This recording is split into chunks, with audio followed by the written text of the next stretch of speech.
spread throughout history. Smallpox killed 26 million people within 100 years. Bubonic plague, better known as the Black Plague, killed 27 million people. In 1918, the Spanish flu emerged from a British soldier camp and killed 25 million people in a short period of 8 months. And now recently, COVID-19 hit in 2019 and killed 1.8 million people and infected 84 million people and counting. Some call the worst illness of all leprosy, which was called scourge or finger of God. Lepers were physically disabled. They were covered in sores. They had to stay 6 feet away from everyone they knew and loved, including family and friends. They had to wear a black cloak to be described as the living dead. They were totally disregarded from society and had to live outside the city walls. They were told that they had leprosy as a punishment from God, and worst of all, it was incurable. In Mark 1, verse 40 to 42, we read, "A man with leprosy came to him and begged him on his knees, 'If you are willing, you can make me clean.' Jesus was indignant. He reached out his hand and touched the man. 'I am willing,' he said. 'Be clean.' Immediately the leprosy left him, and he was clean." Ellen White further states in The Desire of Ages, page 263, "Immediately a change passed over the leper.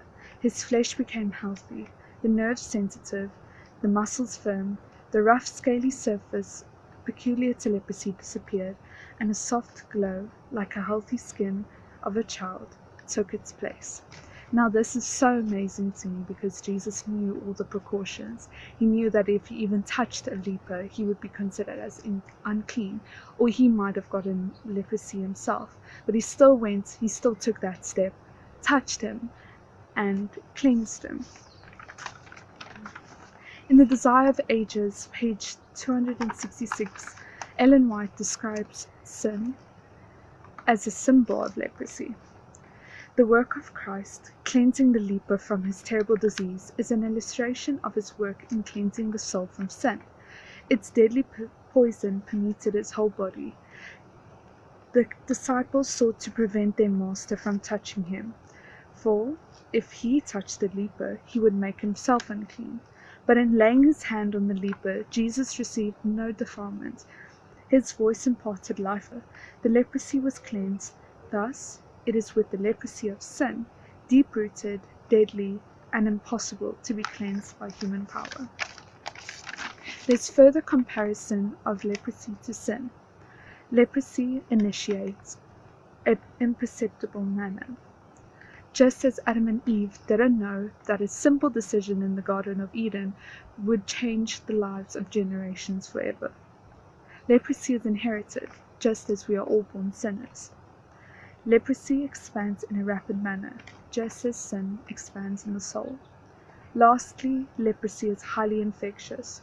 When we sin, it does not only lie consequences with us, but it lies consequences with everyone around us. When the leper was healed, he couldn't help but share his good news. In the same way, we should share our own gratitude. In conclusion, I'd like to end off with the story of Jose Damien, who visited the Molokai Islands. He saw lepers and withdrew from them because the sight of them broke his heart. He continued to preach the love of Christ, but he realized that he couldn't just show the love of Christ by words, he had to prove them by actions. So he went back to the lepers, and he decided to help them. He gave them abundant food and water. He helped them build shacks, clothed them, even cleansed their wounds and bandaged them. Although he died a leper, he was happy because the community finally accepted Christ. When we receive the healing miracle of the Word of God, we will also say as the ex-leper, "Lord, I will go." Once you've experienced it, you spread His